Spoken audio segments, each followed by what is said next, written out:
नाजरीन आदाब, असर टाइम्स के वर्ल्ड न्यूज़ में आपका खैर मकदम है।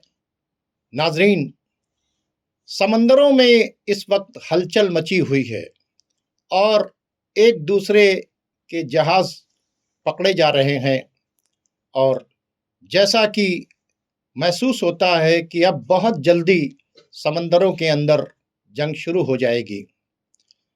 जैसा कि आप जानते हैं कि वो टैंकर जिस पर रूस का परचम लगा हुआ था और वो काफ़ी दिनों से वेनेजुएला से की तरफ से आगे बढ़ रहा था और उसको वार्निंग के बावजूद अमेरिका ने उसे पकड़ लिया, जिसको चाइना ने और रशिया ने दोनों ने समंदरी कज़ाक़ कहा। यानी समंदर के जो डाकू होते हैं, जो लूट लेते हैं, ये उससे तशबीह दी है अमेरिका के इस एक्शन को। दूसरी तरफ आप देखें कि सीरिया के अंदर बड़ी तेजी से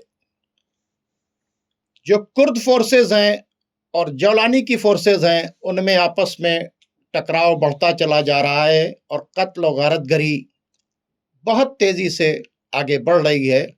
और आपको ताज्जुब होगा कि दोनों तरफ अमेरिका और इजराइल है।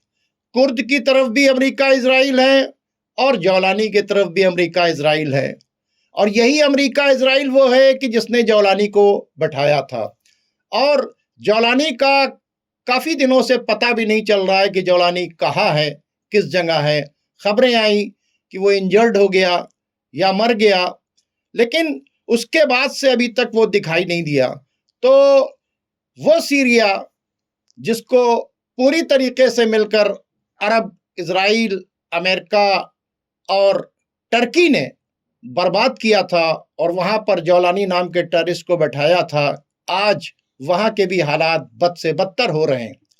दूसरी तरफ आप देखें यमन का हाल, तो एसटीसी के जो चीफ थे जुबैदी, जिनको जाकर अरब में बैठकर रियाज में मीटिंग में अगले दिन बात करना था, वो वहाँ से सुबह उनको निकलना था, लेकिन रात ही रात वो पानी के जहाज से आगे चले गए और उसके बाद वो सोमालिया की तरफ से होते हुए पता चला कि यूएई पहुंच चुके हैं और यूएई ने बाकायदा तौर से उनका वेलकम किया है। यानी वो मीटिंग के अंदर नहीं गए और जो हालात बन रहे थे कि भाई बैठकर वहाँ के ऊपर कोई रास्ता निकाला जाएगा, तो उनका चीफ जो है वो भी भागकर यूएई चला गया। इससे आपको पता चल रहा है कि यूएई और सऊदी के बीच में बड़ी तेजी से तनी तना चल रही है।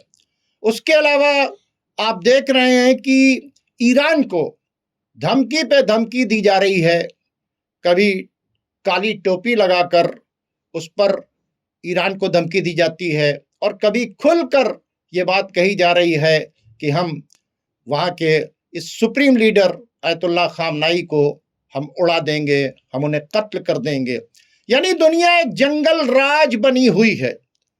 तीसरी तरफ आप देखें तो आपको ये दिखाई देगा कि एक तरफ इजराइल तैयारी कर रहा है और दूसरी तरफ ईरान तैयारी कर रहा है। जंग जो है किसी वक्त भी वो पड़ सकती है और हम लोग बात कर रहे हैं, लेकिन हालात बड़ी तेजी से बदलते चले जा रहे हैं। तो आइए इन तमाम बातों पर आज डिस्कस करेंगे, एक दूसरे से तबादला ख्याल करेंगे और वो कोई और नहीं, हमारे साथ जो बराबर तबादला ख्याल करते हैं जनाब सैयद सुलेमान अहमद साहब। तो आइए जनाब सुलेमान अहमद साहब से अपनी बातों को शुरू करते हैं। सैयद सुलेमान अहमद साहब, आपका बहुत बहुत खैर मकदम है और नवाजिश। जैसा कि अभी हमने जी तमहीद की है, इस पर आपका क्या कहना है? जो मैंने यमन के हालात बताए, यूएई और सऊदी के बीच के हालात बताए, समंदरों के अंदर टकराव की बातचीत बताई, ईरान के अंदर जो है रिजीम चेंज करने या रहबर मुअज़्ज़म को, सुप्रीम लीडर को ख़त्म करने का जो बयानात हैं उसके बारे में बताया। आपका क्या कहना है इस पर? देखिए, इसमें ले दे के अमेरिका और उसके ज़ायनिस्ट रजीम जो है, क्योंकि अमेरिका और इजराइल साथ में है, और अभी जितने वारदात हुए नेतन्याहू बैठे थे सब उसमें हुए, सब अमेरिका की एक्सपेंशनिस्ट पॉलिसी सबके पीछे है, चाहे वो यमन में हो, चाहे वो वेनेजुएला में हो, चाहे वो ईरान में हो, चाहे वो सीरिया में हो। आप भी इस पे काफी दिनों से बोलते आए, विचार करते आए हैं, और ईरान को भी खतरा सबसे है, लेकिन ईरान को कई तरफ से खतरा है, सबसे ज्यादा खतरा कहाँ से है? अच्छा, आज मुझे ये आपको आपके सवाल ज्यादा खतरा कहाँ से है? खतरा तो देखिए अमेरिका और ज़ायनिस्ट और उसके रिजीम से है, ये तो पूरी दुनिया जान चुकी है। ज्यादा खतरा कहाँ से है, ये बताइए आप। बहुत अच्छा आपने सवाल किया है। असल में जो लोग ईरान के ऊपर बात कर रहे हैं जी, या जो तजिया निगार मुख्तलिफ तरह से तजिया कर रहे हैं, वो इस सच्चाई को भूल चुके हैं कि 79 में जब ईरान में ये रिवोल्यूशन आया, इस्लामिक रिवोल्यूशन आया, ठीक है, और रजा शाह को वहां से भगाया गया, तो वहां से अमेरिका को भी भगाया गया और इजराइल को भी भगाया गया। उसी दिन एक एजेंडा क्लियर हो गया कि सारी दुनिया की प्रॉब्लम की जड़ जो है वो कौन है? अमेरिका है। ये किसने कहा? ख़ुमैनी साहब ने जी। अमेरिका को भी शैतान कहा, इजराइल को भी शैतान कहा, दोनों की एम्बेसी वहां से बंद कर दी, और उसी वक्त उन्होंने दुनिया भर के मुसलमानों को एक एजेंडा दिया कि अपने आप को, खासकर मुस्लिम रूलर्स को, मैं रूलर्स की बात इसलिए कह रहा हूं कि अवाम का मिजाज तो आज ही जो रिपोर्ट छपी है, जो सऊदी मतलब सऊदी नहीं, अरब कंट्रीज का सर्वे हुआ है, उस सर्वे में तकरीबन 86 से 90% जो अरब की अवाम है वो अपने रूलर से कह रही है कि आप इजराइल से किसी तरह का रिलेशन नहीं रखें। कितने परसेंट? 86 से 90%। तो इसके मतलब जो है 90% लोग, अवाम जो है वो कहां खड़ी हुई है? वो एंटी इजराइल खड़ी हुई है। सिचुएशन ये है, ठीक है। प्रोपेगेंडा क्या था कि ईरान सबसे बड़ा दुश्मन है, लेकिन ईरान ने क्या कहा था? तमाम लोग इजराइल और अमेरिका के खिलाफ मुत्तहिद हो। तो आज 90% जो अवाम है इस सर्वे के हिसाब से वो ख़ुमैनी साहब के इस्लामिक रिवोल्यूशन के आने के बाद के उस कार्ड के ऊपर मुत्तहिद होकर खड़े हैं। ये जो तकफीरी आइडियोलॉजी है, मुसलमानों में एक आइडियोलॉजी है जिसे कहते हैं तकफीरी आइडियोलॉजी, जो अपने अलावा दूसरे को मुसलमान नहीं समझते और उनको कत्ल कर देते हैं। और यही वो आइडियोलॉजी है जो मुसलमानों को मूर्ति पूजक कहता है, और यही वजह है कि तमाम क्या नाम है, आप देखें कि मज़ारात के ऊपर अटैक करता है। और ये एक आइडियोलॉजी है बाकायदा तौर के ऊपर अंग्रेज़ों के ज़रिए तैयार की गई ऑटोमन एम्पायर को गिराने वाली। तो ये जो तकफीरी आइडियोलॉजी है, ये तकफीरी आइडियोलॉजी भी 79 के बाद से ईरान के खिलाफ काम कर रही है जी। और इस तकफीरी आइडियोलॉजी को, जिसमें तालिबान, अलकायदा, दाइश, सिपाही साहबा, लश्कर जंगवी, जंदुल्लाह, ये जितना ये ग्रोह है, इसके पीछे कौन है? दुनिया भर के इन तमाम टेररिस्ट के पीछे कौन है? अमेरिका, इजराइल और अरब के कंट्रीज। तो आपने देखा अवाम कहाँ खड़ी है, रूलर्स कहाँ खड़े हैं? रूलर्स अमेरिका और इजराइल के साथ खड़े हुए हैं। ये जो तकफीरी आइडियोलॉजी के लोग हैं, ये बहुत बड़ा खतरा है ईरान के लिए। समझ रहे हैं बातचीत को? क्योंकि ये तकफीरी आइडियोलॉजी के लोग हैं, ये कहीं और नहीं बने। जनरल ज़ियाउल हक को ज़कात के पैसे की फंडिंग की गई और पूरे पाकिस्तान के अंदर इस तरह के, इस आइडियोलॉजी के क्या नाम है को प्रमोट किया गया, मदरसे खोले गए। और पाकिस्तान की सड़कों को काफिर काफिर शिया काफिर से पाट दिया गया। ये इस वास्ते किया जा रहा था कि कहीं जो है जिस तरह का रिवोल्यूशन ईरान के अंदर आया है, शाह को हटा दिया गया है, वही रिवोल्यूशन कहीं बादशाहों के खिलाफ ना आ जाए।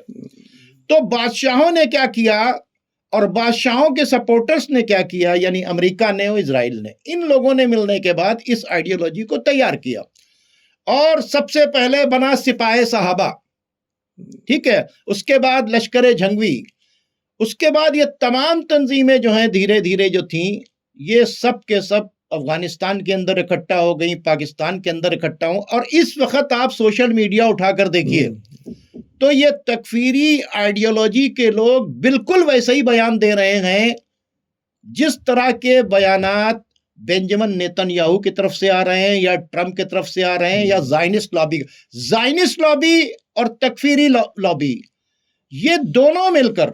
और ये तकफीरी लॉबी, मैं ईरान को एक मैसेज दूंगा कि हल्के में इसको मत लें, क्योंकि इस वक्त जो सिपाही साहबा और लश्कर जंगवी और टीटीपी और बलूचिस्तान और कहते हैं वो जो तमाम जो जंदुल्ला और जितने भी ग्रुप हैं, अंसारुल फुरकान, ये जो सारे ग्रुप जो हैं ये बलूचिस्तान और सिस्तान के जरिए, और ये किसी और की नहीं, ये अमेरिका और इजराइल की फोर्स है।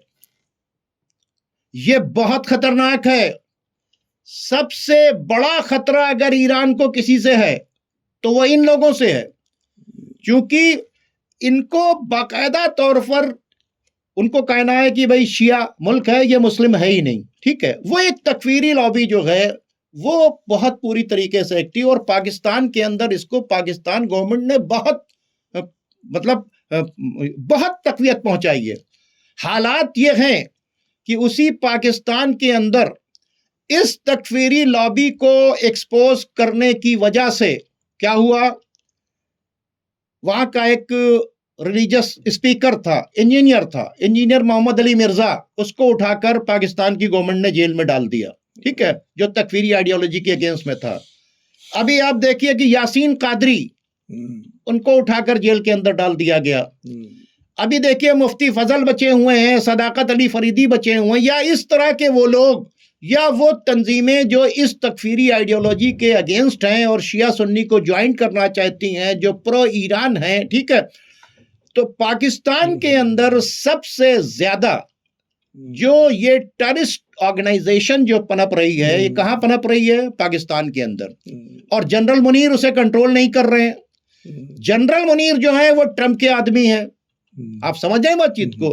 तो ये फोर्स जो है ये ईरान के लिए बहुत बड़ा खतरा है। अमेरिका और इजराइल तो खतरा है ही है, लेकिन पाकिस्तान के ये अंदर जो पनपने वाली ये तकफीरी आइडियोलॉजी है यानी जो अपने अहले सुन्नत को नहीं मानते, मजार पर जाने वालों को तोड़ देते हैं, वो कौन है? ये सूफी कौन है? ये शिया नहीं है, मुस्लिम्स हैं, ठीक है, सुन्नी है। इसमें थोड़ा सा हम आपसे डिफर करेंगे। जी जी। ये तकफीरी लोग, ये जहाँ तक मुझे मालूम है, वैसे आप ज्यादा जानते हैं कि जो भी आदमी जो इससे डिसएग्रीमेंट रखता है उसके साथ बहुत ही ब्रूटली और बहुत ही ब्लडी तरीके से लड़ते हैं। आज आप देख लिए कि अफगानिस्तान में जो शिया को छोड़ दिए और ये मजार पर जाने वालों को भी छोड़ दिए, वो आपसी डिस्प्यूट कितने खूनी तरीके से तय करते हैं, बम ब्लास्ट से तय करते हैं। अभी आप देख लिए कि तालिबान के कई फंक्शनरीज को एक दूसरे ने, किसी बाहर के आदमी ने नहीं उड़ाया, सुसाइड बॉम्बिंग से उड़ाया। सीरिया में ये अपने डिस्प्यूट्स कैसे तय कर रहे हैं, ये आपके सामने है। इनका ये तो जो ताकत से आ गया, जो हमसे डिसएग्री करे उसको हम एलिमिनेट कर देंगे उसको, या हमसे या मेरे पीछे चलो, नहीं तो हम तुम्हें जीने नहीं देंगे। जहां तक मैं समझता हूँ। बिल्कुल देखिए, असल में बात क्या है, जब ये आइडियोलॉजी शुरू हुई थी, बात कहीं और चली जाएगी। जब ये आइडियोलॉजी शुरू हुई थी तो उस वक्त यही कहा गया था, मोहम्मद इब्ने अब्दुल वहाब नजदी ने और मोहम्मद इब्ने सऊद ने यही बातचीत कहा था कि तुम लोग सब मुसलमान नहीं हो, तुम सब मुशरिक हो, फिर से तुम हमारे पीछे बैत करके चलो, और अगर हमारे पीछे नहीं चलोगे तो फिर हम तुम्हें कत्ल कर देंगे, तुम्हारी औरतों को जो है कनीज बना लेंगे, तुम्हारे बच्चों को गुलाम बना लेंगे, तुम्हारी प्रॉपर्टीज को क्या करेंगे, वो माले गनीमत समझ लेंगे।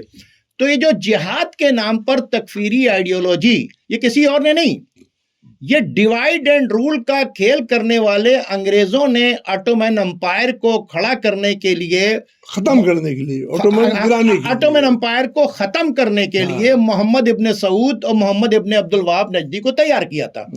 इस आइडियोलॉजी को अरब कंट्रीज के लोग प्रमोट कर रहे हैं, क्योंकि अगर गौर कीजिएगा तो अरबों की तमाम हुकूमतें जो हैं वो उन्होंने ही बनाई है। और एक सेकंड, अरब का ये सऊदी अरब नहीं था, ये हिजाज का इलाका था।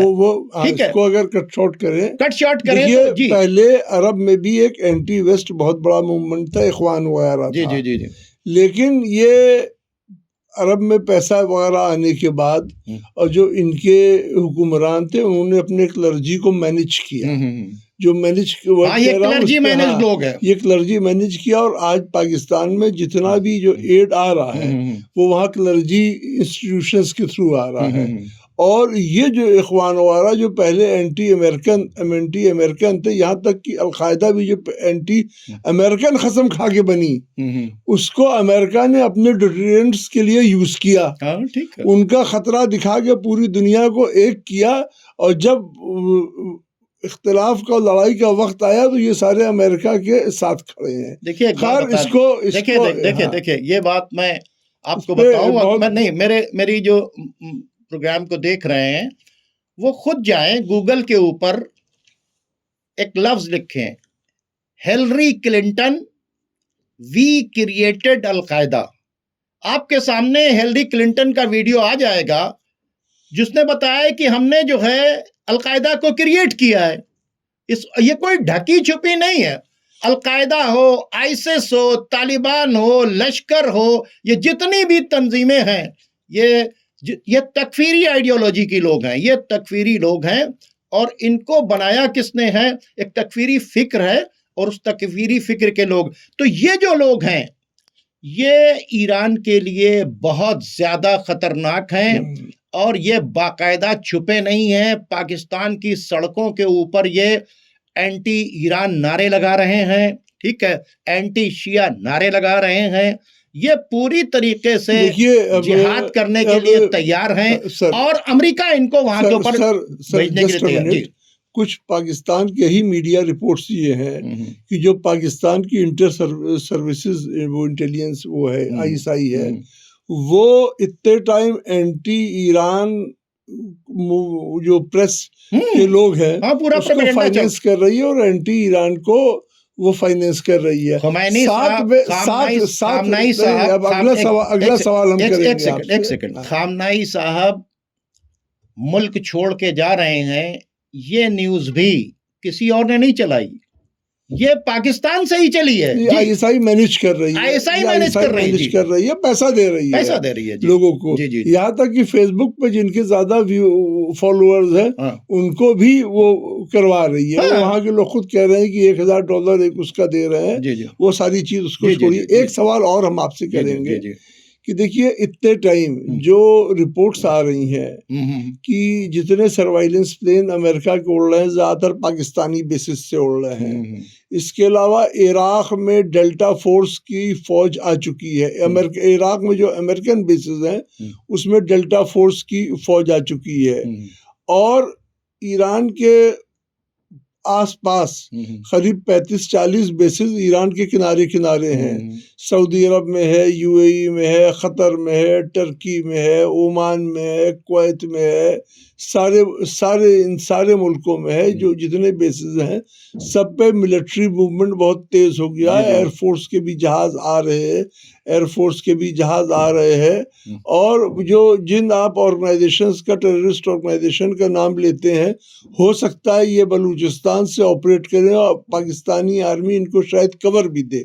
इसलिए कि फिर वो बात हम बार बार आपके उस चैनल पे कहते हैं, रिपीट करना अच्छा नहीं लगता, there is no free lunch. जो इतनी मोहब्बत जागी है पाकिस्तान के लिए, वो ऐसे माहौल में जब ये और अमेरिका जो बार बार कहता है कि हम हमला कर देंगे, वो ईरान में बैठे हुए और ईरान के आसपास के जो उसके एजेंट्स हैं उनको उनका कॉन्फिडेंस और उनका हौसला बढ़ाने के लिए कहता है कि तुम डरो मत, हम आ रहे हैं। ऐसे माहौल में जब ये ईरान को क्या इंतजार करेगा कि अमेरिका कोई एक्शन ले तब वो जवाब दे, या कुछ पहले से कोई उससे कुछ अपने डिफेंस के लिए कुछ कर सकता है? यानी आपका सवाल ये प्रीएम्प्टिव स्ट्राइक प्रीएम्प्टिव स्ट्राइक के लिए। देखिए एक बात बताएं, जहां तक मेरा एक मैसेज है कि इस तकफीरी आइडियोलॉजी को कंट्रोल करने पर ईरान का सबसे ज़्यादा फोकस होना चाहिए, क्योंकि इनके कनेक्शन सबसे ज़्यादा बलूचिस्तान और सिस्तान के अंदर है। एक तो बात ये है। वहीं जो आप प्रीएम्प्टिव स्ट्राइक की बात करेंगे तो जमहूरी इस्लामी ईरान है जी, तो अगर जमहूरी इस्लामी ईरान है तो उसका रोल मॉडल प्रॉफिट मोहम्मद होना चाहिए जी। तो प्रॉफिट मोहम्मद ने कहीं के ऊपर पहले अटैक नहीं किया, नहीं किया, पूरी सारी जंगें पढ़ डालिए। लेकिन जब ये पता चला कि खैबर के अंदर पूरी तैयारी हो चुकी है और अब जो है मदीने के ऊपर अटैक हो जाएगा, हर तरफ से असलाहा और उस वक्त जो बड़े बड़े पहलवान थे मरहब और ये वो इकट्ठा हो गए, तो फिर रसूलुल्लाह ने वहां के ऊपर प्रीएम्प्टिव स्ट्राइक, पहले कंफर्मेशन, जब कंफर्म हो गया तो वहां पर प्रीएम्प्टिव स्ट्राइक कराई और फिर खैबर को वो कर दिया। ठीक है, तो अब अगर जमहूरी इस्लामी ईरान है तो उसकी भी जिम्मेदारी बनती है कि अगर वो ये सोचता है कि ईरान के ऊपर हमला बस होने वाला है तो उसको उससे पहले प्रीएम्प्टिव स्ट्राइक कर देना चाहिए। वरना इससे पहले जब डैमेज हुआ, एक जंग लड़ चुका, उससे पहले भी क्या हुआ था कि जब हम पर हमला हुआ बद्र के अंदर तो हमने डिफेंसिव की, लेकिन उस डिफेंस में हमें ये देखा कि जो हम उस रास्ते पर चल रहे थे उस डिफेंस में हमारे बड़े बड़े कमांडर्स मार दिए गए, हमें बहुत नुकसान हुआ, टॉप की लीडरशिप चली गई। और आज क्या कर रही है, वही लोग बैठकर वहां डिस्टर्ब करवा रहे हैं, वही उनके एजेंट्स बने हुए हैं। उनका बी टीम जो है वो टेररिस्ट की, जो बलूचिस्तान के जरिए टेररिस्ट ऑर्गेनाइजेशन तकफीरी आइडियोलॉजी को वहां के ऊपर घुसेड़ रहे हैं। तो अब ईरान को प्रीएम्प्टिव स्ट्राइक कर देना चाहिए। जिस तरह से खैबर के अंदर प्रीएम्प्टिव स्ट्राइक की गई उस तरह का प्रीएम्प्टिव स्ट्राइक कर देना चाहिए, क्योंकि अब ये मामला जो है वो बिल्कुल आर पार का मामला है। अगर ईरान प्रीएम्प्टिव स्ट्राइक करेगा तो अब उसके पास रीजन भी है, क्योंकि अमेरिका ने वेनेजुएला के ऊपर जाकर, यानी अमेरिका एक तो वेनेजुएला के ऊपर जाकर वहां के ऊपर निकोलस मार्दो को उठा लाया, ठीक है, वहां के ऊपर उसने कत्ल गारत की, महल पर हमला किया, खामनाई साहब को मारने की, एलिमिनेट करने की धमकी दे रहा है। तो अब इसमें कुछ छिपा नहीं है, तो प्रीएम्प्टिव स्ट्राइक कर देना चाहिए ईरान को, इसलिए कि प्रीएम्प्टिव स्ट्राइक कर देने की वजह से दुश्मन को मौका नहीं मिलेगा। अब सवाल यह पैदा होता है कि अमेरिका से जंग आसान इसलिए नहीं है कि जितने मिडिल ईस्ट के बेसेस हैं, जिनको मैं बार बार कहता हूं, जब उन पर अमेरिका ईरान अटैक करेगा तो ये फौरन ये शोर करने लगेंगे कि क्या नाम है, अरे बाप रे बाप, ये देखिए हमारे मुल्क के ऊपर हमला कर दिया, हमारे मुल्क के ऊपर हमला कर दिया, ये देखिए इजराइल के बजाय जो है ईरान ने सऊदी अरब पे हमला कर दिया, कतर पे हमला कर दिया, जॉर्डन पर हमला कर दिया, कुवैत पर हमला कर दिया, यूएई पे हमला कर दिया। ये एक शोर होगा, तो ये होगा, इससे इसको मत, ये होगा। लेकिन आज जो 90% अवाम की रिपोर्ट आई है कि 90% अवाम जो है वो इजराइल के फेवर में नहीं है। तो अब क्लियर हो गया क्रिस्टल की इनके रूलर्स जो हैं वो अमेरिका और इजराइल के। अब बताइए, सेकंड फेज का ड्रामा चल रहा है गजा में। फर्स्ट फेज में क्या हुआ? फर्स्ट फेज में जो सीजफायर हुआ था इजराइल के अंदर, हाँ, क्या फिलिस्तीनियों का कत्लेआम रुक गया? क्या कब्जे रुक गए? क्या गजा के ऊपर कब्जा रुक गया? क्या वेस्ट बैंक के ऊपर कब्जा नहीं हो रहा है? क्या नई नई कॉलोनियां नहीं बनाई जा रही हैं? तो ये जो ड्रामा किया है इन लोगों ने, ये मतलब ये अरब रूलर्स, ये अंधे हैं। देखिए अरब रूलर्स का टारगेट सीरिया में रिजीम चेंज था, जो अरब ने रूलर्स ने अचीव किया है, टर्की और अरब रूलर्स ने अचीव किया है। और ये जो गजा नहीं अमेरिका इजराइल सब ने मिलकर अचीव करवाया है, बल्कि सब ने अचीव किया। इजराइल को भी उसमें हिस्सा मिला है, गोलान मिल गया है, टर्की को भी हिस्सा मिल गया। ये बात और है कि टर्की मिले हुए हिस्से से मुतमईन नहीं ना, क्योंकि उसको लग रहा है कि जो हिस्सा मिला ये मेरे पास महफूज नहीं रह पाएगा। बिल्कुल ये देखिए, जब भी लूट का माल बंटता है, ये बहुत देखिए इसको आप बहुत हाई लेवल पे जाते हैं, ये बड़े लो लेवल के लोग हैं, तो इनको समझने के लिए लो लेवल का माइंडसेट भी समझिए। जब भी ये तमाम आपने कहानियां पढ़ी होंगी कि जब डाकू लूट का माल बांटते हैं तो अक्सर लड़ाइयां हो जाती हैं, समझे आप। तो ये लड़ाई ये वही लड़ाई है जो यमन में जो चल रही है, यमन में और एसटीसी की और सऊदी अरब इसमें चल रही है। इसमें आप एक ये बात समझिए कि पहले यूएई उसमें शामिल था हूती के खिलाफ लड़ाई में। अब वो ये समझ रहे थे कि हूती पूरा यमन मिल जाएगा तो हम लोग बांटेंगे, उसने उसमें इन्वेस्ट किया। जब जीत नहीं मिली और माल गनीमत का हिस्सा जो यमन का बचा हुआ हिस्सा है वो सऊदी लिए हुए है, तो अब सऊदी की सुप्रीमेसी है, सऊदी के पास बड़ा हिस्सा है जी। तो इस डकैती में वो भी शामिल हुआ था यूएई, तब उसमें उसको हिस्सा चाहिए कि नहीं चाहिए, वो उसमें उसको हिस्सा चाहिए। वो दूसरी चीज एक बात और समझ लीजिए, ये सऊदी और यूएई के डिस्प्यूट का फिर पुरानी कहानियों पे आ जाते हैं कि अगर एक राजा की दो रानियां हैं और दोनों में आपस में जलन और हसद की लड़ाई है, तो इस जलन हसद की लड़ाई में खातिर राजा की ज्यादा होती है अट्रैक्शन लेने के लिए। तो यहाँ पर राजा ट्रम्प है और रानी दोनों है। कौन है आप समझ सकते हैं। आप समझदार हैं, व्यूअर्स भी हमारे बड़े समझदार हैं, सब समझ लेंगे जो मैंने नहीं कहा। तो अभी फॉरेन मिनिस्टर गए हैं, सऊदी के भी फॉरेन मिनिस्टर वहां के ऊपर गए हैं अपने राजा के पास। जी दोनों राजा का ज्यादा अट्रैक्शन देखिए कौन ले जाता है। एक बात और है, और जो वो मतलब हम लोग नहीं आ पा रही है। देखिए यूएई के जो हेड ऑफ द स्टेट है वो पाकिस्तान एकदम से क्यों आए। और पाकिस्तान आया, बड़ा पैसा देने का वादा किया और काफी तिजोरी दिखाई कि बहुत कुछ हम देंगे, समझा, बड़ा वीजा देंगे। सऊदी अरब से उसकी एक वजह यह है कि सऊदी अरब से पाकिस्तान से पहले से एग्रीमेंट है, तो कौन सी मांडवारी करने आए थे कि देखो तुम कहाँ चुप रहना, कहाँ बोलना। साथ में जो रिजीम चेंज ईरान में सोच रहे हैं, उसमें जो पाकिस्तान को रोल दिया जा रहा है, उसमें ट्रम्प तो लंच वंच करवा चुके हैं और बहुत कुछ करवा चुके हैं, लेकिन और भी कहा होगा कि देखो कुछ नकद दिखाई दो ताकि मान जाए। है तो वो क्योंकि पाकिस्तान को नकद की बड़ी कमी है। देखिए कभी कदार बहुत छोटे लोगों के लिए बहुत हाईटेक भाषा ना बोली है, मामूली भी बोल दिया कि तो यमन को सब पाकिस्तान को यूएई के जो हेड ऑफ द स्टेट है वो क्या दिखा के चले गए कि अब पाकिस्तान की जो एक्टिविटीज हैं, जो पाकिस्तान के खुद फोर्सेस कह रहे हैं, जो पाकिस्तान के खुद कह रहे हैं कि आईएसआई जो है वो उनका मीडिया मैनेज कर रहा है इस बात पे कि तो अमेरिका का मीडिया मैनेज कर रहा है, खमेनी साहब भागने वाले हैं और साथ में आगे क्या क्या होता है। अच्छा, जिस तरह से यूएई, सऊदी, टर्की जौलानी के साथ थे, उसी तरीके से आसिफ मुनीर के साथ में भी है अमेरिका। आप देखिए कि सब एक साथ हैं। वजह क्या है? इस वजह सिर्फ ये है, मैं बहुत अच्छी बात की वजह सिर्फ ये है कि यहाँ के ऊपर जो एक ये दहशतगर्द तंजीमों के पास एक बहुत बड़ा मैन पावर है, उसको हम कैसे ईरान के खिलाफ यूज कर सकें। आखिर क्या वजह है कि सब के सब पाकिस्तान के साथ में बहुत ज्यादा क्या नाम है मिलने के बाद इस काम को कर रहे हैं। तो हमारा कहने का मतलब ये है कि हाँ, ये इसमें देखिए दो एक चीज समझिए, पाकिस्तान और ईरान के बीच का जो बॉर्डर है वो बड़ा पोरस बॉर्डर है। और ईरान जो है, जैसे हमारे यहाँ की बीएसएफ है, बॉर्डर सिक्योरिटी फोर्स, ईरान जो है अपनी जो बॉर्डर सिक्योरिटी फोर्स थी उसमें ऊंट पे बैठे हुए लोगों को वो करती थी, और वो लोग तीर कमान भी यूज करते थे। अच्छा, स्मगलिंग एक्टिविटी वगैरह भी बहुत ज्यादा है।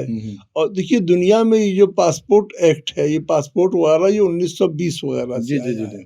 पहले दुनिया सही रह रही थी, हाँ, तो गांव का आना जाना, उसको चेक करना जो है मुश्किल था, वो अभी भी मुश्किल अभी है। मुश्किल है। इसलिए अगर कोई एक्टिविटी वहां से करते हैं, वहां से करते हैं, तो ईरान के लिए उसको रोकने में बड़ी दिक्कत पड़ेगी। साथ में पाकिस्तान को दोनों किया जा रहा है, फियर भी दिखाया जा रहा है, ग्रिड भी दिखाया जा रहा है।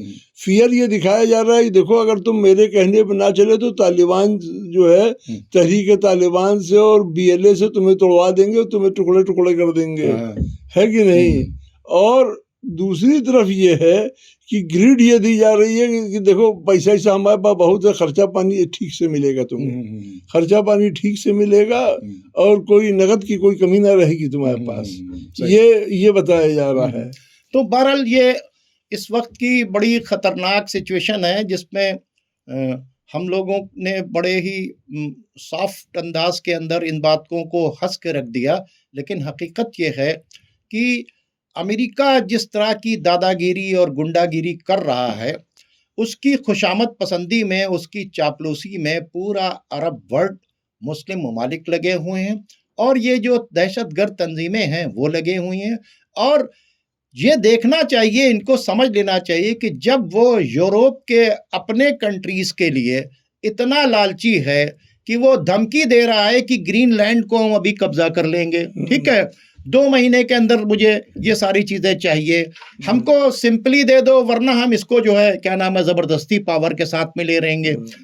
ये देख रहा है कि उसको इतनी लालच है कि वेनेजुएला के ऊपर अटैक करके वो कह रहा है कि हमें 50 मिलियन बैरल जो है तेल दो, तुम्हारा पैसा भी हम तुमको नहीं देंगे।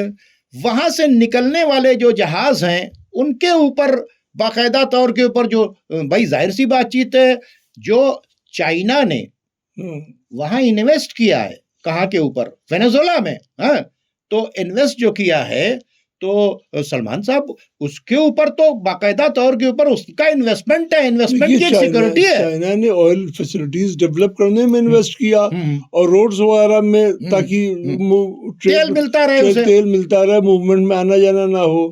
तो अब चाइना ये कह रहा है कि जो हम, भाई अमेरिका ने ये कहा कि अब तेल हमारे हिसाब से बिकेगा, चाइना ने ये कहा कि जो मेरा इन्वेस्टमेंट है वो तो निकले। अच्छा, अगर आप ठीक है, अगर आप यही हो, वो इंटरनेशनल कोर्ट ऑफ जस्टिस वगैरह की भी बात कर रहा है, साथ में ये भी कह रहा है कि फिर अगर मेरा दबा दिया जाएगा तो फिर हम भी जो पाएंगे फिर हम भी दबा देंगे। ताइवान वो कब्जा कर सकता है, ताइवान में सेमीकंडक्टर्स का बहुत बड़ा कॉम्प्लेक्स है, अमेरिका में बहुत सारी चीजें हैं, ऑस्ट्रेलिया वगैरह के आसपास भी बहुत सारे अमेरिकन एसेट्स हैं, फिर वो जो चाहे करे।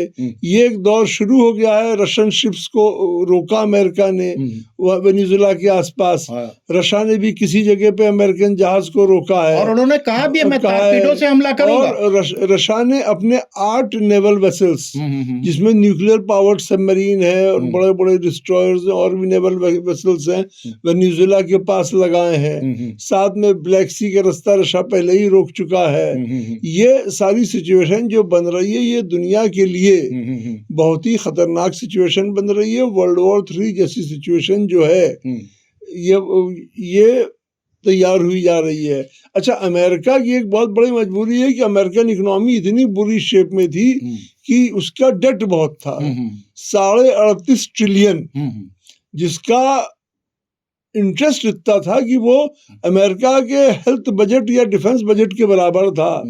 तो इतना इंटरेस्ट देने के लिए क्या करें, तो उसके पास एक ये राय ये थी कि भाई ब्याज पे पैसा उठाओ, तब ब्याज का किश्त दो, तो फिर और ब्याज चढ़ता जाएगा। अब ये कैसे हो?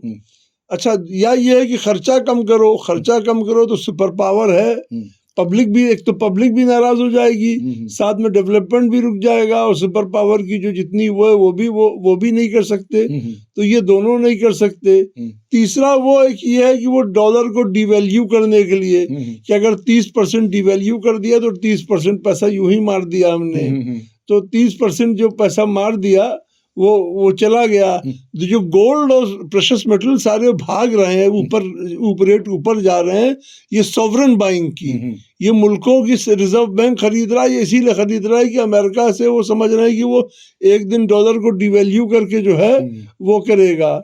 वो सब साथ में वेनेजुएला से जो लूट है, एक वेनेजुएला, हाँ भाई, एक ये 847 मिलियन वो सिल्वर थी और 800 टन गोल्ड था जो गायब है। अच्छा, अब अमेरिकन वो रूमर मॉन्गर्स ये कह रहे हैं कि वो पहले ही भेज चुका था चाइना। तो सवाल ये कि पहले भेज चुका तो तुम्हें कैसे पता हो? तुमने उनका चेस्ट खोल के झांका क्यों? क्या बात है, कि वहाँ पे क्या है? बहुत अच्छी बात है, बहुत अच्छी बात तुम है। तो तुम्हें वो था कि ये ड्रग का बिजनेस कर रहा है, तुम ले गए, तुमने ट्रेजर खोल के क्यों पता करने चले गए कि वहाँ पे क्या है? इसका मतलब कि तुम्हारी नीयत ठीक नहीं थी। नीयत ठीक नहीं थी, और तुमको तुम्हारे ऊपर जो कर्ज है, अपने कर्ज को चुकाने के लिए तुम दूसरों के कंट्रीज के ऊपर हमला कर रहे हो, दूसरों के क्या नाम है, दूसरों के कंट्री के ऊपर कब्जा करना चाहते हो, लूट का माल जमा कर रहे हो, लूट का माल जमा कर रहे हो। तो सही तो कहा है कि भाई देखिए, अमेरिका की डकैती सिर्फ समंदर के अंदर नहीं चल रही है। जो कज़ाक का लफ्ज इस्तेमाल किया है, क्या नाम है, रशिया ने और चाइना ने, कि समुद्री डाकू, ना समुद्री डाकू नहीं, ये हर तरफ डाकू हैं। मतलब आप देखिए, ऑयल एंड नेचुरल रिसोर्सेस के डाकू, मुल्कों के ऊपर कब्जा करने के लिए डाकू, अभी ये बाकायदा तौर के ऊपर क्यूबा को थ्रेट कर रहे हैं, ये जो है क्या नाम है, और भी बहुत से कंट्रीज को थ्रेट कर रहे हैं, पूरा लैटिन अमेरिका, पूरा लैटिन, कोलंबिया को तो इसके मतलब क्या है? इसके मतलब ये सोच रहे हैं कि अगर हम ऐसे हालात खराब हो जाते हैं कि हमको मिडिल ईस्ट से भागना पड़े, तो दूसरा कब्जा हमारा कहाँ हो? यूरोप के ऊपर हो, जिनको हमने अपने साथ जोड़ रखा है नेटो के कंट्रीज की शक्ल के अंदर, या लैटिन अमेरिका जो हमारे करीब का है, तो हम वहाँ के ऊपर हमला कब्जा करें। तो इसके मतलब दुनिया पर कब्जा करने से ये अपनी इकोनॉमी चलाने चाहते हैं। ये बताइए कि जो समंदर के अंदर जी आप देख रहे हैं कि बड़ी उथल पुथल है, और ये काफी दिनों से चल रही है। ईरान का टैंकर अमेरिका पकड़ लेता है, अमेरिका का टैंकर ईरान पकड़ लेता है, ठीक है। अभी रशिया का फ्लैग लगा हुआ टैंकर जो बहुत बच के आ रहा था, उसके साथ में सब हुआ। रशिया ने अपने वॉरशिप्स को भी और सबमरीन्स को इनको लगा दिया है। चाइना भी देख रहा है कि अगर वेनेजुएला से तेल नहीं मिलेगा तो आफ्टर ऑल उसको तेल तो पूरा करना पड़ेगा, वो ईरान से लेगा, है ना, और फिर ये समंदर के अंदर पकड़ बनेगी या रशिया की तरफ से लेगा। तो ये जो समंदर पे पकड़ बनाने का जो खेल चल रहा है, इसको आप कैसे देखते हैं? देखिए, जो वॉर है आज जो वॉर है, इसमें ट्रेड का बहुत बड़ा वो है, और हमेशा से वॉर्स में ट्रेड का बहुत बड़ा वो रहता है, और ट्रेड जो है वो समंदर पे बहुत ज़्यादा डिपेंडेंट होता है। आज से नहीं, जब यूरोप में नेपोलियन और ब्रिटेन की रिवाइवलरी थी, तब भी नेपोलियन जो है वो ब्रिटिश नेवी से बहुत डरता था, और जो नेपोलियन हारे उससे पहले वो नेवी में हारे थे। लॉर्ड नेल्सन की मूर्ति भी इंग्लैंड में तमाम जो है बहुत बड़ा नाम है। उसके बाद फिर वो वाटरलू हारे, तो नेवी से। फर्स्ट दोनों वर्ल्ड वॉर में हम देखें तो नेवीज का बहुत बड़ा वो है। भाई हम लोग इंडिया में रह रहे हैं, हमारे यहाँ इंग्लैंड का जो राज था, ग्रेट ब्रिटेन का राज था, वो पूरा नेवी के ही दम, वो समुंदर के से ही तो लिंक था।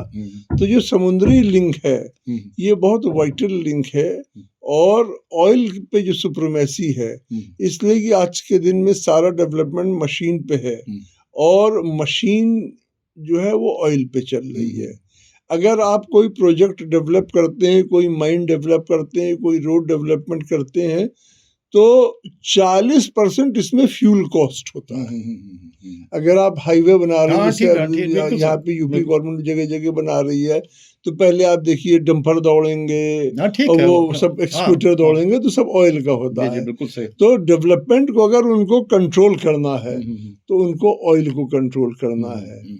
साथ में उनकी करेंसी भी जो है वो डॉलर पे, उस पे ऑयल पे चल रही है, ऑयल पर ही है। तो इसलिए डेवलपमेंट को कंट्रोल करना चाहते हैं तो वो ऑयल को कंट्रोल करना चाहते हैं। और ऑयल से उनकी करेंसी कंट्रोल होती है। चूंकि नाजरीन वक्त ख़त्म हो चुका है, हालात बहुत ख़राब हैं, हालात बद से बदतर होते चले जा रहे हैं और अमेरिका की दादागिरी और अमेरिका की बदतमीज़ी धीरे धीरे बढ़ती चली जा रही है। जिसको चाहते हैं जो कुछ कह देते हैं, यहाँ तक कि वो बार बार प्राइम मिनिस्टर मोदी का भी मजाक उड़ा रहे हैं लगातार। और खुलकर अभी उन्होंने तो फ्रांस के क्या नाम है प्राइम मिनिस्टर का भी उन्होंने मजाक उड़ाया। आप किस देखें कि ये क्या बात है, दुनिया एक जंगल राज हो गई है। कहीं पर कब्जा कर रहे हैं, किसी को धमकी दे रहे हैं, कहीं समंदरों में किसी के टैंकर्स पकड़ रहे हैं, कहीं पर किसी पर जोर डाल रहे हैं कि हमारी ही करेंसी के अंदर आपको डील करना होगा, आप अलग से अपनी करेंसी नहीं बना सकते, हमारे डॉलर पर ही सबको डील करना होगा। यानी दुनिया को पूरी तरीके से अपने मकसद के लिए इस्तेमाल किया जा रहा है। काश ये दुनिया वाले ये समझ लेते कि आज दुनिया के अमन व अमान के लिए सबसे बड़ा खतरा अगर कोई है तो वो अमेरिका और इजराइल है। अगर सारे दुनिया के ममालिक मिलकर अमेरिका और इजराइल के खिलाफ इकट्ठा हो जाएं तो फिर से दुनिया पीस के अंदर लौट आएगी। दुनिया की डिस्टर्बेंस की, दुनिया की महंगाई का, दुनिया में कत्ल गारतगरी खूंरेजी का, दुनिया में दहशतगर्दी का तमाम सोर्स अगर कहीं जा से मिलता है तो ये सब किस पर चल रहा है? पेट्रो डॉलर के ऊपर चल रहा है। तो अमेरिका और उनके जो एलाइज हैं उन्होंने पूरी दुनिया का जीना हराम कर रखा है। इसलिए दुनिया वालों को सोचना होगा कि अब मिलकर अमेरिका और इजराइल के खिलाफ मुत्तहिद हों और आवाज़ उठाएं, वरना ये दुनिया जंगल राज बन जाएगी। शुक्रिया।